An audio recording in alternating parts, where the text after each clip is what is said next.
Hello, ladies and gentlemen. Welcome back to the Sharskull channel, and welcome to a video that I've wanted to make for a really long time. And it's about a game. You'll probably know from the title, a game that I really don't like. And now, just to preface, right, before we go any further, the reason I do not like this game is not because there's some lesbian characters in it, not because there's some transgender. Obviously, it's not. You idiots, right? That is not why I don't like this game. Prefaced, right? Here we go. I don't like The Last of Us Part 2. I think The Last of Us Part 2 is the second worst story, triple A game. It has the second worst story I've ever seen. Second to Life is Strange 2, which I will probably do another video about, maybe directly after this one, in a different top to make it look like I've done it on a different day, most likely. Last of Us Part 2, I did do a video on this before and I deleted it because it was awful. Every point I made no fucking sense, right? I watched it, it's awful. So it's gone from existence, right?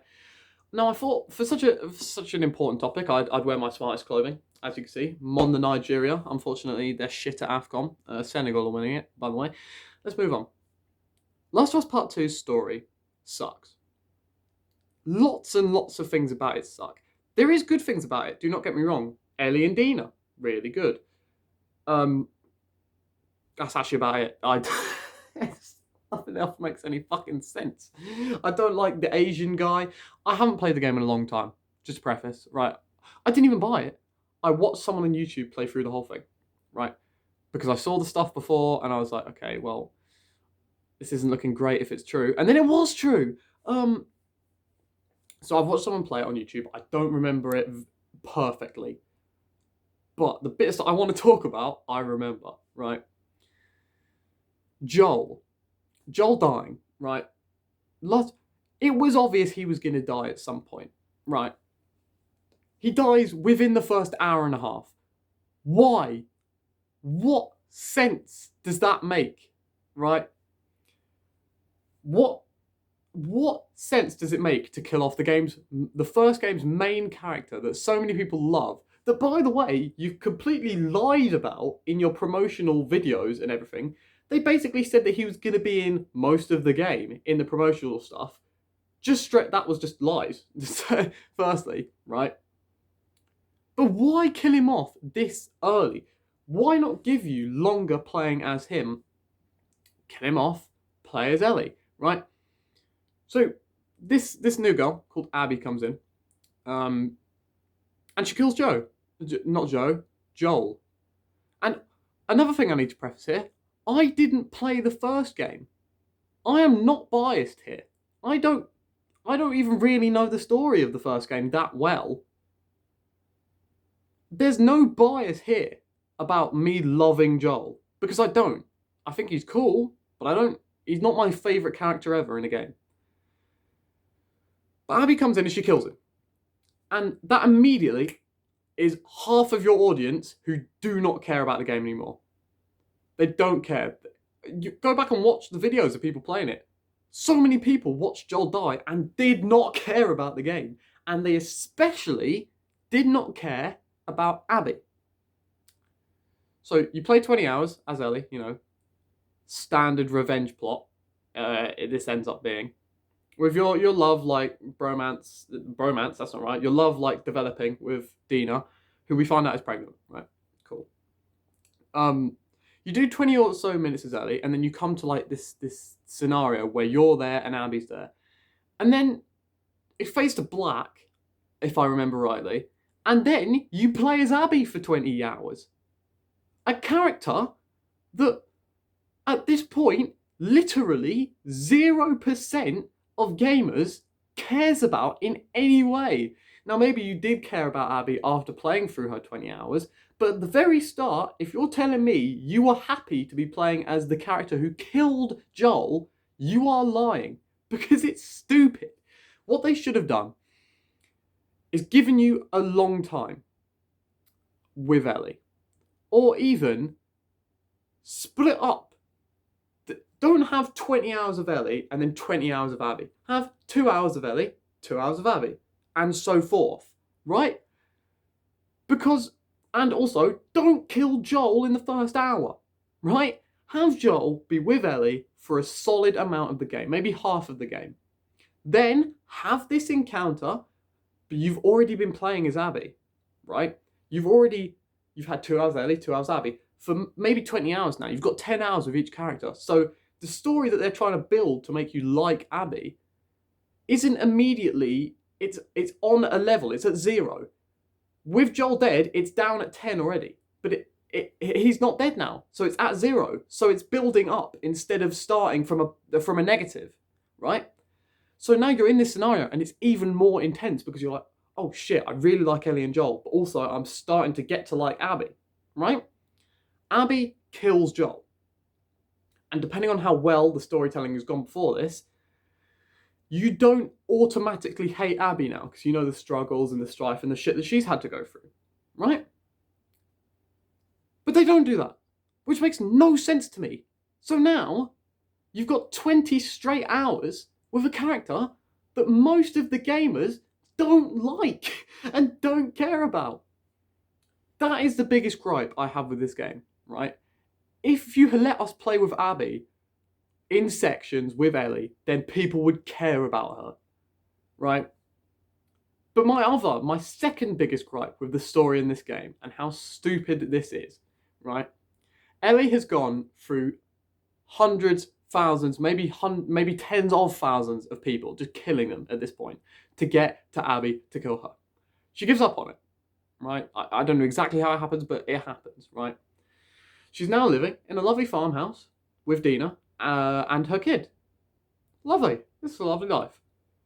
Joel's brother, I think, maybe cousin, can't remember, comes in and says, I found Abby. You should go kill her.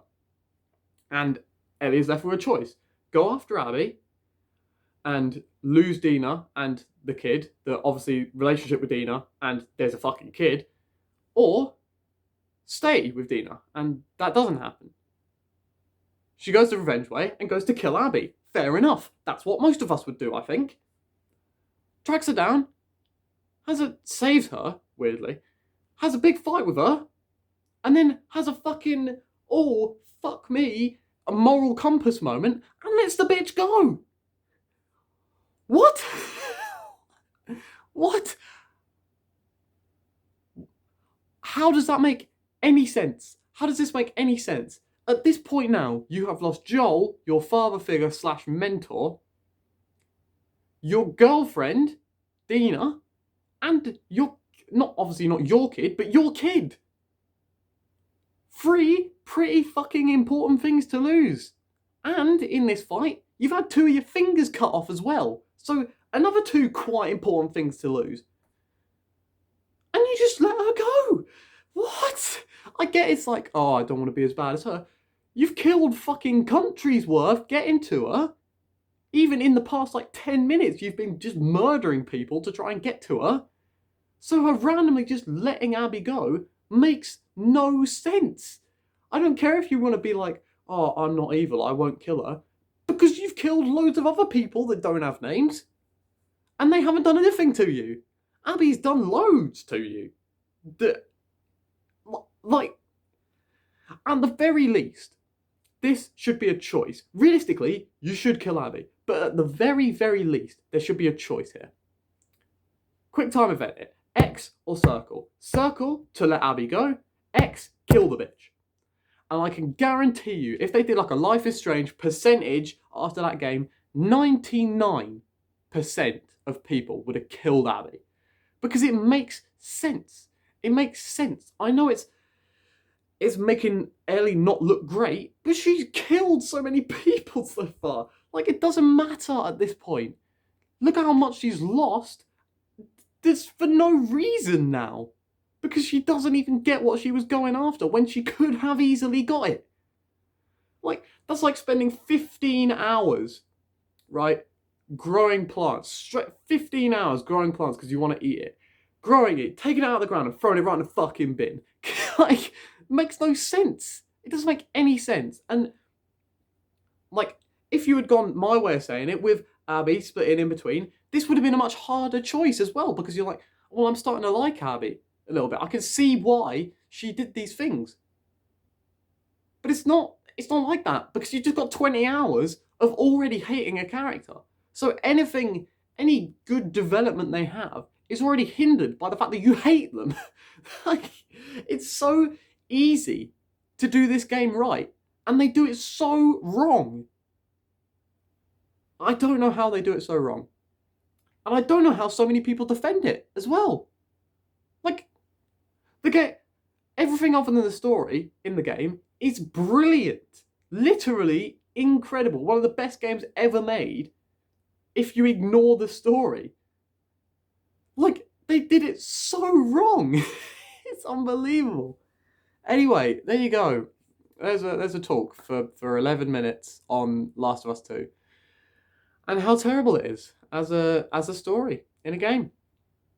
It makes no sense. So many decisions, so many little decisions as well in the game that I can't remember, but I can remember pointing out to myself at the time make no sense. But yeah, there you go. Should have stuck with the first game, and if you're going to do a second, should have done it how I told you. Really, who is complaining about how I have explained this? I know this sounds egotistical as shit, but if you are telling me that the game would not have got a better reception, better legacy, and wouldn't have been a better game if you did it in the way I explained there in that 10 minutes, then you are lying and you know it. I'll see you when I talk about Life is Strange 2, for me in about 10 minutes. So, see you then.